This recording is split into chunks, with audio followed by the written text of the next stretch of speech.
Hi hello അസ്സാം വലൈക്കും. ഇന്നെൻ്റെ ടെറസിലുള്ള മുളകാണ് കേട്ടോ ഞാൻ കാണിക്കണേ.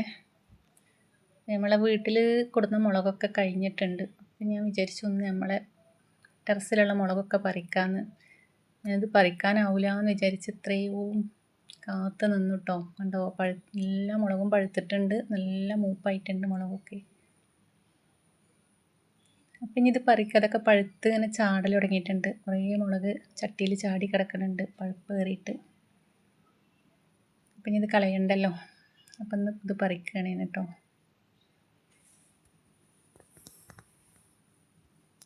ഇതൊക്കെ മരടിച്ച് പോയിരുന്നു കേട്ടോ.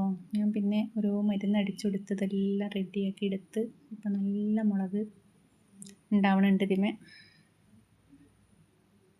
ഞാനിതാ പഴുത്ത മുളകൊക്കെ പറിക്കുകയാണ്. പിന്നെ അതിമേ മൂത്ത മുളകുള്ളതും പറിക്കുക. എല്ലാം ഒന്നും പറിക്കണില്ല കേട്ടോ, കുറേ നമുക്ക് ആവശ്യമില്ലല്ലോ. ഞാൻ പഴുത്തത് ഫുള്ള് പറിക്കണുണ്ട്. പിന്നെ ബാക്കി കുറച്ച് മൂത്ത മുളകും പറിക്കണുണ്ട്. നമുക്ക് വീട്ടിലേക്ക് വേണ്ട മുളകൊക്കെ ഇതിന്മേൽ തന്നെ കിട്ടും കേട്ടോ.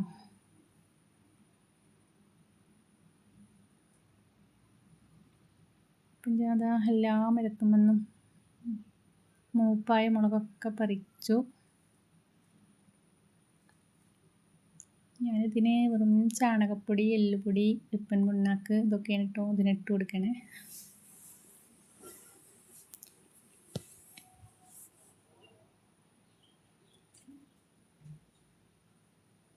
നല്ല വെയിലാണല്ലോ. അത്രയും മുളക് ഞാൻ പറിച്ചു കേട്ടോ. അതും കുറച്ചേ പറിച്ചിട്ടുള്ളൂ, ഫുള്ളൊന്നും പറിച്ചിട്ടില്ല. ഇനി 2 വഴുതനയും കൂടി ഉണ്ട് കേട്ടോ നമ്മളെ മരത്തുമ്മേ.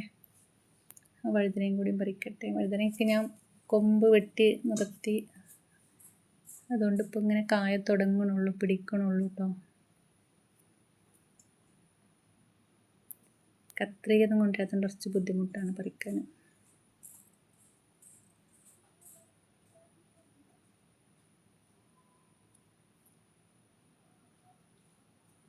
ഇനി ഒരു പീച്ചിലുണ്ട് കേട്ടോ, വള്ളിമ നിൽക്കണേ. ഞാൻ കുപ്പിയിൽ ഇറക്കി കൊടുത്തതാണ്, പക്ഷേ കുപ്പിയിൽ അതാണ് കുടുങ്ങിപ്പോയി. ഞാൻ മേലെ കട്ട് ചെയ്തിട്ടും കുപ്പിയിൽ നിന്ന് ആ പീച്ചിൽ ചാടിയില്ല, അതവിടെ കുടുങ്ങി. നമുക്കത് എങ്ങനെയും മുറിച്ചെടുക്കാം. അപ്പം ഇന്ന് ഇത്രയേ ഉള്ളൂ കേട്ടോ. കണ്ടോ, അതിൻ്റെ മുളക്, പീച്ചിൽ, വഴുതന കണ്ടില്ലേ. ഇപ്പം എല്ലാം ഉണ്ടാവൽ തുടങ്ങിയിട്ടുണ്ടോ. തക്കാളിയൊക്കെ പൂവിട്ട് തുടങ്ങി, ഉഷാറാവൽ തുടങ്ങിയിട്ടുണ്ട്. മുളക് കണ്ടില്ലേ. അപ്പം ഇന്ന് ഇത്രയേ ഉള്ളൂ. ഇഷ്ടപ്പെട്ടാൽ ലൈക്ക് അടിച്ച് സപ്പോർട്ട് ചെയ്യുക, സബ്സ്ക്രൈബ് ചെയ്യാൻ മറക്കല്ലേ.